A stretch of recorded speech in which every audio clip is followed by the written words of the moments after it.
Bismillahirrahmanirrahim. Assalamualaikum warahmatullahi wabarakatuh.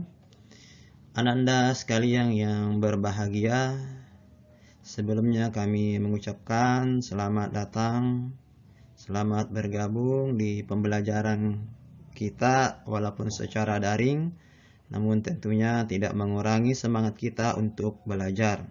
Maka untuk mengawali semangat kita hari ini, marilah kita berdoa dengan doa yang diajarkan Nabiullah Muhammad sallallahu alaihi wasallam.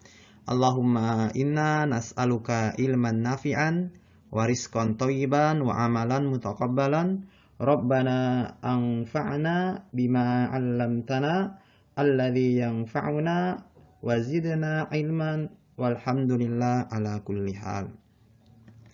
Baiklah, tentunya mata pelajaran kita hari ini adalah mata pelajaran PPKN, Pendidikan Pancasila dan Kewarganegaraan.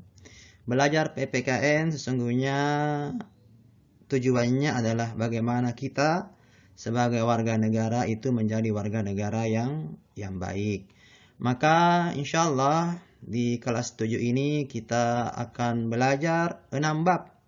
Khusus di semester ganjil ini kita akan mempelajari 3 bab. Dan bab pertama tentang perumusan penetapan Pancasila sebagai dasar negara. Sebelum kita lanjut belajar, maka persiapkan alat dan buku tulis Ananda terlebih dahulu. Silakan catat yang dianggap penting dan usahakan bisa memahami pelajaran hari ini dengan baik.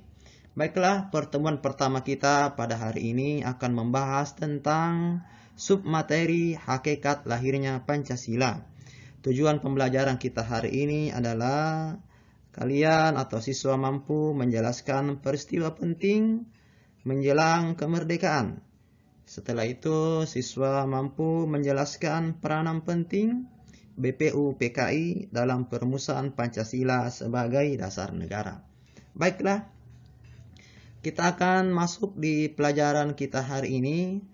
Namun sebelum kita masuk pelajaran, tentunya di SD telah mempelajari tentang Pancasila, telah mempelajari tentang BPU PKI, dan insya Allah di SMP akan kembali kita pelajari, namun dalam materi yang lebih rinci lagi.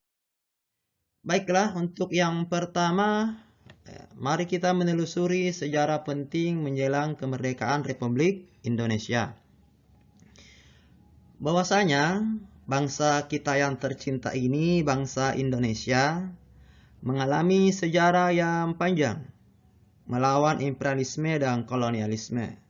Imperialisme ini adalah paham yang senantiasa ingin menguasai suatu daerah, menjadikannya sebagai daerah perluasan emperornya. Dan kolonialisme adalah paham bagaimanapun kemudian suatu negara menjadikan negara lain atau menguasai daerah lain sebagai daerah koloni atau jajahan. Bangsa Indonesia adalah bangsa yang melewati itu. Melewati sejarah panjang melawan imperialisme dan kolonialisme.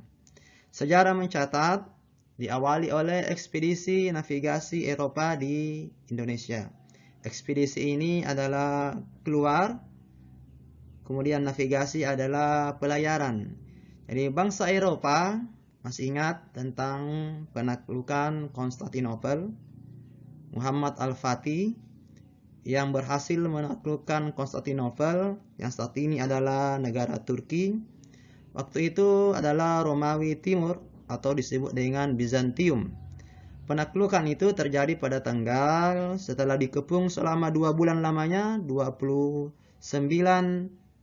Mei, kemudian tahun 1453,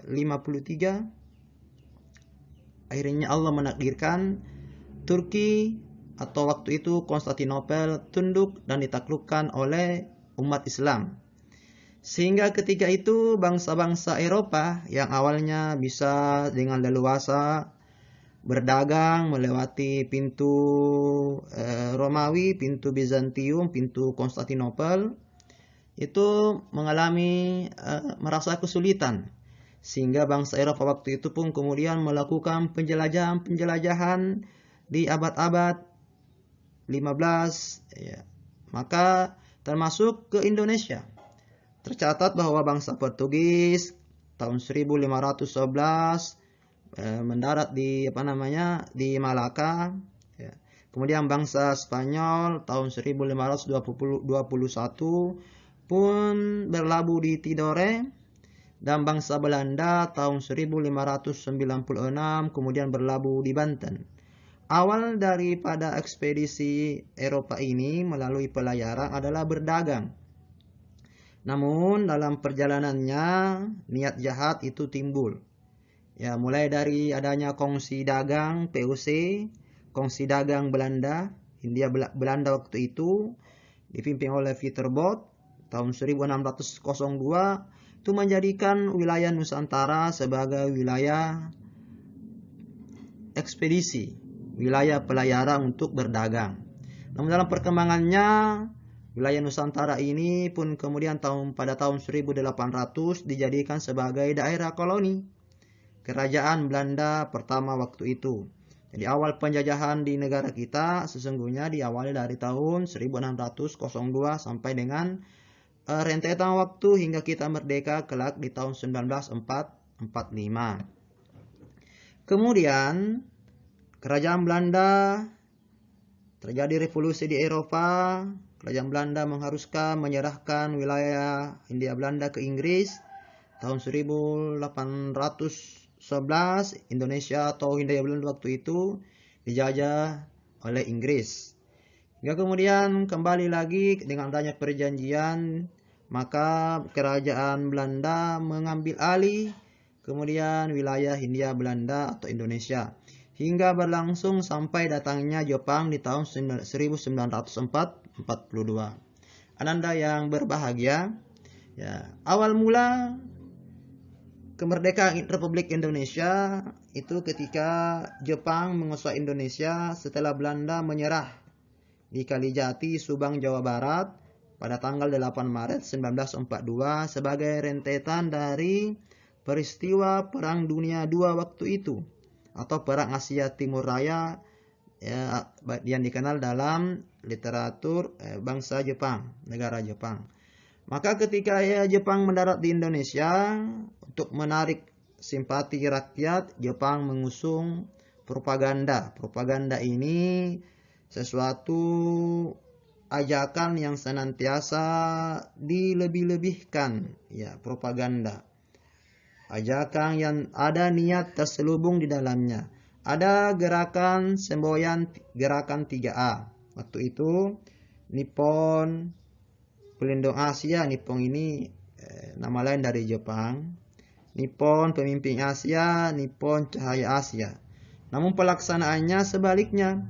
Kebijakan tentara pendudukan Jepang adalah kerja paksa, pengambilan paksa, dan perbudakan.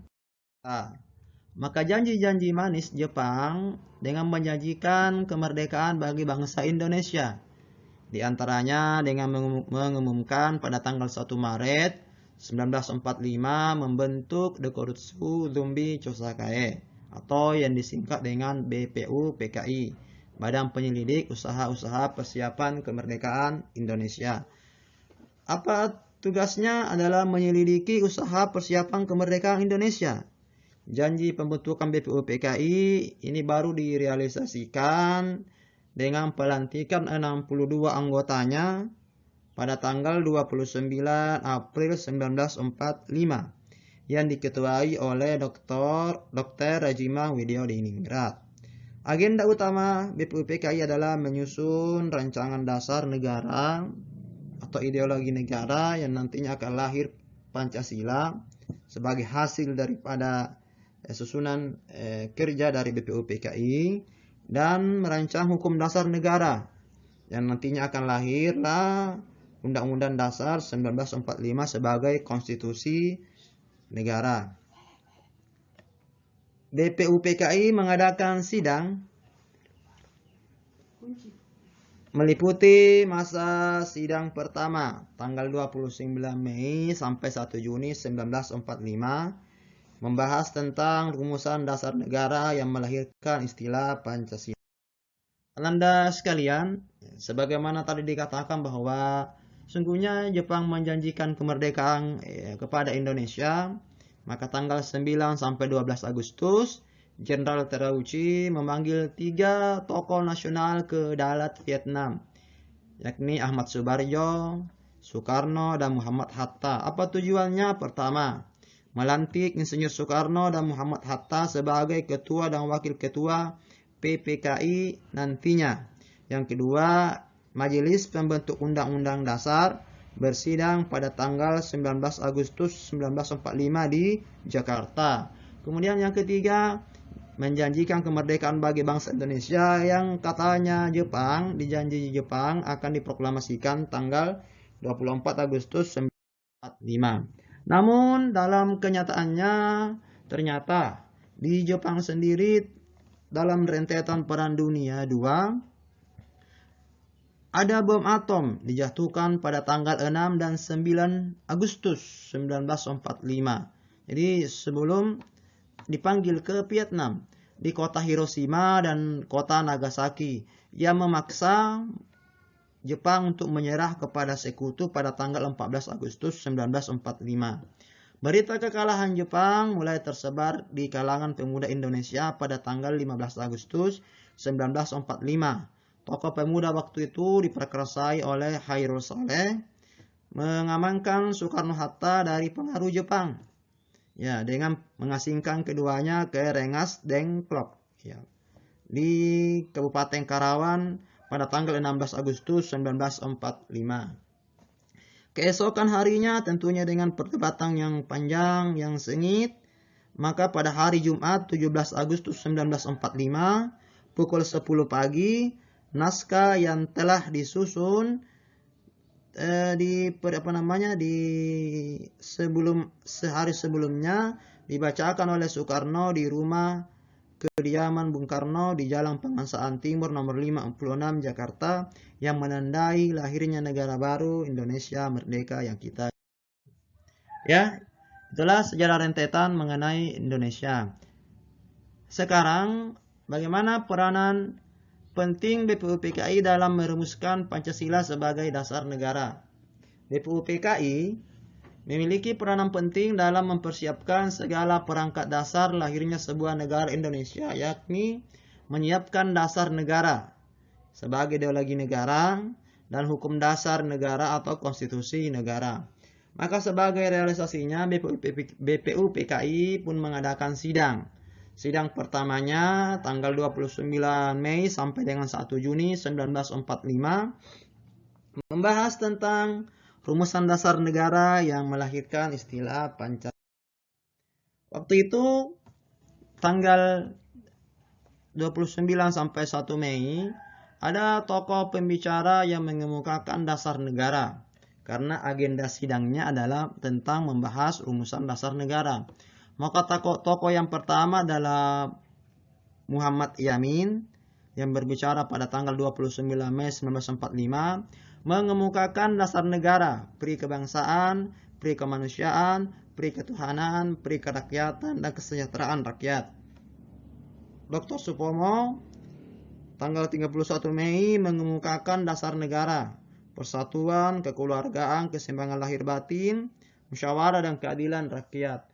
Oleh Supomo, kelima rumusan dasar negara dinamakan dengan Pancadharma. Yang ketiga adalah Insinyur Soekarno pun kemudian berbicara pada tanggal 1 Juni 1945 mengemukakan dasar negara, nasionalisme, kemanusiaan, mufakat, kesejahteraan sosial, dan ketuhanan yang berkebudayaan. Dalam konsepnya, Soekarno selanjutnya kelima dasar tersebut disebutnya Pancasila, yang kemudian dapat lagi diperas menjadi Trisila meliputi sosialisme, sosialdemokrasi, dan ketuhanan. Selanjutnya Trisila ini juga dapat diperas lagi, direduksi lagi menjadi Ekasila atau satu sila, yaitu gotong royong sebagai budaya bangsa Indonesia. Karena masa sidang pertama ini mengalami kebuntuan, adanya perbedaan pendapat antara nasionalis sekuler yang menginginkan negara nasionalis dan golongan Islam tentang dasar negara. Maka dibentuklah panitia 9, beranggotakan 9 orang yang bertugas dan diketuai oleh Soekarno, yang bertugas merumuskan naskah pembuka Undang-Undang Dasar yang mengakomodasi atau mengumpulkan seluruh perbedaan pendapat antara nasionalis, sekuler, dan golongan Islam. Yang nantinya akan lahirlah sebuah naskah yang mengakomodasi itu dalam bentuk piagam. Ya, sebagai kesimpulan pelajaran kita hari ini, mengenali BPUPKI sebagai lembaga badan penting yang mengawali lahirnya negara kita, diumumkan pertama kali pada tanggal 1 Maret 1945 oleh Jenderal Komakichi Harada dan dilantik tanggal 28 April 1945 di gedung Choesang-in, Pejambon, Jakarta. Kemudian mulai bertugas tanggal 29 Mei 1945 dengan agenda-agenda sidang yang tentunya sudah kita bahas. Ketua Dr. Rajiv Widodiningrat, wakilnya adalah Ichiban Ase, seorang Jepang. Sekretarisnya adalah R.P. Suroso. Anggotanya awalnya 62 orang, namun ditambah sehingga jumlahnya total 67 orang. Di dalamnya ada 7 orang Jepang tanpa hak suara. Adapun tujuan dibentuk BPUPKI adalah sebagai upaya mendapat dukungan dari bangsa Indonesia dengan menjanjikan bahwa Jepang akan membantu proses kemerdekaan Indonesia. Tugas utamanya adalah mempelajari, menyelidiki hal-hal yang berkaitan dengan aspek-aspek politik, ekonomi, pemerintahan, dan hal-hal yang diperlukan dalam usaha pembentukan negara baru Indonesia.